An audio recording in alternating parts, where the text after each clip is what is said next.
ساس بہو کا جھگڑا ختم کرنے کا ایک آسان طریقہ بتا دیتا ہوں، آسان سا طریقہ۔ پہلی بات تو یہ، ساس کچھ بھی بولے سمجھو میری ماں کہہ رہی ہے، پلٹ کے جواب نہ دیں بس۔ ایک حکیم صاحب تھے، حکیم صاحب، بہنوں کے لیے آخری بات ہے، فائدے کی بات ہے، گھر کا جھگڑا ختم۔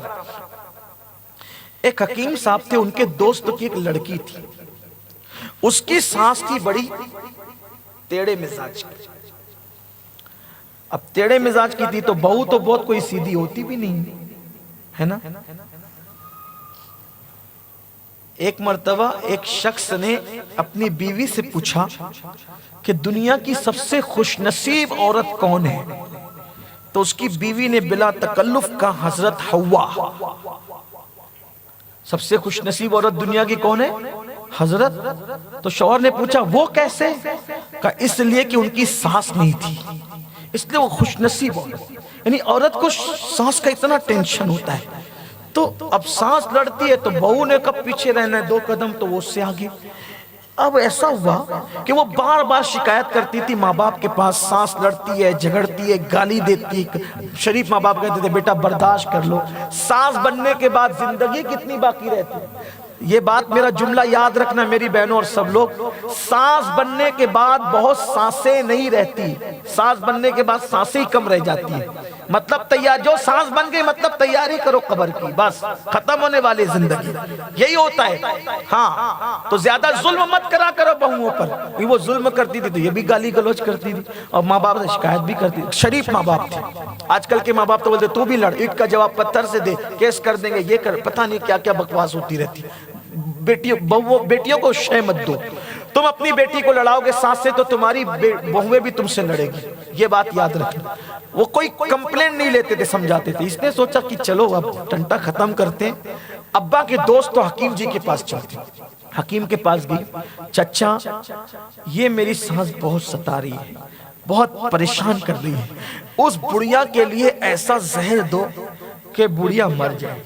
وہ واقعی حکیم تھے، وہ واقعی، انہوں نے کہا بیٹی بالکل تو نے صحیح کہا، ایسا زہر دوں گا نا کہ بڑھیا مر جائے گی، لیکن تیری اس کی جمتی نہیں ہے، اچانک مرے گی تو سب تجھ پہ شک کریں گے، تو میں تجھے سلو پوائزن ایسا زہر دوں گا کہ وہ آج فوراً اثر نہیں کرے گا، 3 مہینے کے بعد اثر کرے گا، تو دھیرے دھیرے وہ مرے گی، گھٹ گھٹ کے مرے گی۔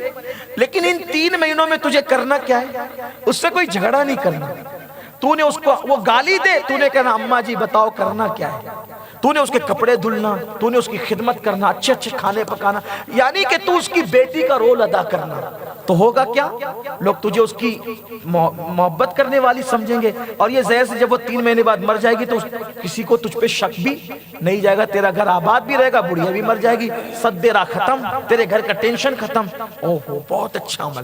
3 مہینے کی پڑیا حکیم جی نے بنا کے دی، بیٹا یہ اس کے کھانے میں ملا دینا، اور روزانہ ناشتہ بھی دے، دوپہر بھی دے، شام بھی دے، وہ بڑھیا بستر پہ جائے تو اس کے پیر بھی دبا، پانی پلا، کھانا کھلا، کنگھی کر، خوب خدمت کر۔ حکیم تو حکیم تھے، وہ آج کل کی طرح پڑیا والے نہیں تھے، سچے حکیم تھے، حکمت کی بات کی۔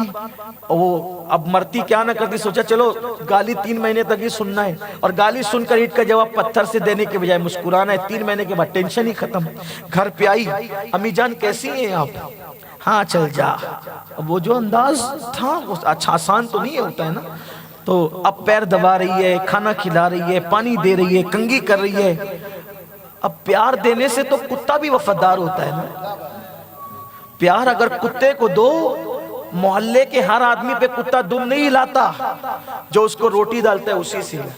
ایک بات زندگی میں یاد رکھنا، جب بھی نفرت اور محبت کی جنگ ہوگی تو نفرتیں کبھی نہیں جیتے گی، جیتنا ہمیشہ محبت کو ہے۔ جو تمہیں نفرت دے تم اسے پیار دو، نفرت دینے والا ہار جائے گا، پیار دینے والا جیت جائے گا۔ اس لیے محبت دو، محبت پاؤ گے۔ اس نے سوچا 3 مہینے بعد ٹینشن ہی ختم ہونے، بہت خدمت کرتی تھی۔ بڑھیا نے 2-3 دن میں سوچا کب تک میں اس پہ ظلم کروں گی، میری بہو بیٹی کا رول ادا کر رہی ہے، اس کے دل سے بھی بغض ختم ہونے لگا۔ اب 15 دن کے اندر اندر یہ ماں بیٹی کی طرح ہو گئی۔ یہ تو مکر کر رہی تھی، لیکن وہاں سچا پیار تھا. اب بہو کے بغیر یہ نہیں رہتی, بیٹیا ادھر آؤ, بیٹی ادھر آؤ, یہ کیسے کرے وہ کیسے کرے. شوہر پریشان تھا, میری بیوی اور میری ماں میں کیا پیار ہو گیا.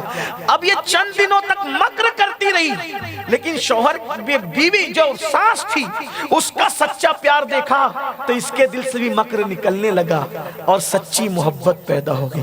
اب یہ بیٹی کا رول ادا کر رہی, وہ ماں کا رول ادا کر رہی, یہ میکے جانا بھی چھوڑ دیا, ساس سے اتنا پیار ہو گیا.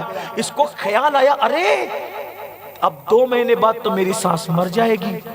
فوراً 1 مہینے کے بعد دوڑتی بھاگتی پہنچی, حکیم چچا رحم کرو, کرم کرو.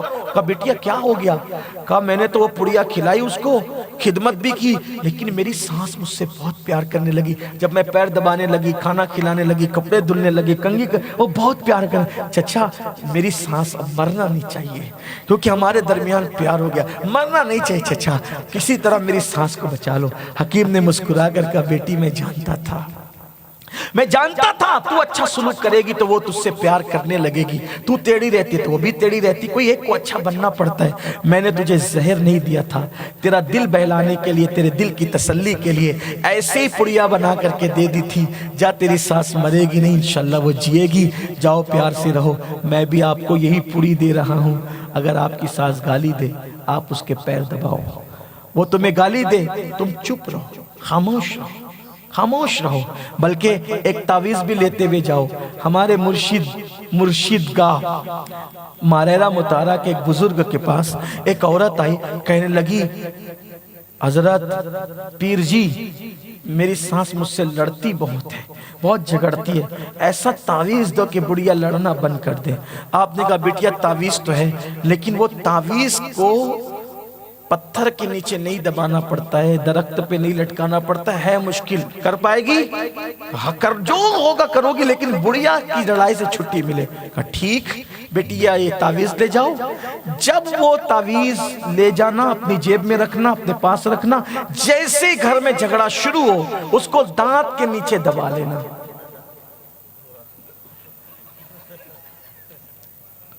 اور جتنی گالی وہ دے اتنی زور سے دبانا, جھگڑا ختم ہو. بس لے گئی, جیسے بڑھیا نے جھگڑا شروع کیا دانت کے نیچے دبایا. اب جب اس نے دانت کے نیچے دبایا تو یہ جواب کب دے گی؟ یہی تو بات ہے نا, اس نے کب جواب دینا ہے؟ وہ جیسے جیسے گالی دیتی بڑھیا ویسے ویسے یہ زور سے دباتی. تو 1 دن 2 دن 3 دن جب اس نے جواب دینا بند کر دیا تو اس نے لڑنا بند کر دیا. آئی پیر جی نذرانہ قبول کرے, کیا تعویذ دیا آپ نے کہ میری سانس نے مجھ سے لڑنا چھوڑ. السلام علیکم. میری بہنوں سے کہتا ہوں ہفتے میں کم سے کم 1 مرتبہ اپنے شوہر سے اجازت لے کر اپنے ماں باپ کی زیارت کے لیے ضرور جایا کرو. ماں باپ کو خوش رکھو, اور اگر تم اپنے ماں باپ کو خوش رکھنا چاہتی ہو تو اپنے ساس سسر کو خوش رکھو. تمہاری جنت تمہارے شوہر کی فرما برداری میں ہے, اور تمہارے شوہر کی جنت ان کے ماں باپ کی خوشی میں ہے. تو اپنے ماں باپ اپنے شوہر کی جنت کو خوش رکھنے کی کوشش کرو. اپنی ساس سے اپنے تعلقات اچھے رکھو.